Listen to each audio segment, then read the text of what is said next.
As we learn about different religions in this unit, it will be important for us to think about how to compare and contrast them. Remember the norms for discussing religions. 1. Be respectful of your own beliefs and those of others.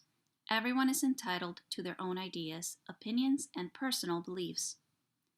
2. Focus on understanding the facts, events, texts, traditions, and ideas explained. It helps us to better understand other people and cultures. 3. You don't have to become a believer, but you should try to see things from a different perspective. And 4. We can have discussions that strive to explain and demonstrate understanding without judgment. How to compare and contrast. You will need some background information on the belief systems or religions you will compare and contrast. You might have some information within your social studies workbooks. You might also find some trusted information online. While reading, think about what both religions have in common. You can ask yourself, what is the place of origin? Is there a belief in one higher power or more? Are they monotheistic or polytheistic? Do they have sacred writings? When contrasting, you will want to focus on the differences between religions. You might ask yourself, what stands out as different? How did the belief system originate? Does it have a founder? Do they worship different deities? What practices or ideas are different? Why compare and contrast? Comparing and contrasting religions allows for a better understanding of each belief system, encourages us to analyze primary and secondary sources as we search for information, gives us the opportunity to provide accurate and precise summary of ideas instead of focusing on personal opinions, and allows us to understand how ideas, practices, and priorities within a culture are shaped by religious beliefs.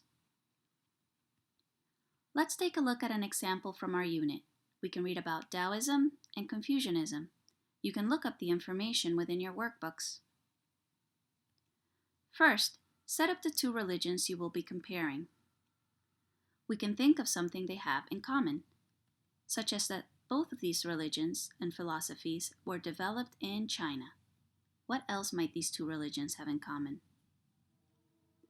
Elements of these philosophies are still practiced in Southeast Asia. If you can think of other elements they have in common, you could add them to your diagram or thinking map. Let's move on to contrasting and think of where these two religions might differ.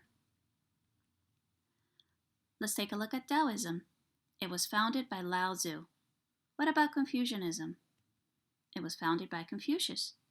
Now that we've established the different founders of these two religions, what other differences can we think of? The significant writings of Taoism are found in the Tao Te Ching, or the Way and its Power. What about Confucianism? The significant writings are in the Analects of Confucianism. Now we can clearly see the different founders of each religion, as well as the different significant writings of each. Let's review. How do we compare and contrast? First, we jot down the two religions that we will be comparing. Second, we look for similarities between the two beliefs. And third, we look for differences between them. Analyzing world religions in this way will allow us to note how belief systems can have some variations and yet still have quite a bit in common. It also allows us to find and understand ways to connect with people all over the world, no matter their belief system. I hope these steps will help you compare and contrast the religions you will learn about throughout this unit, focusing on their common traits as well as differences.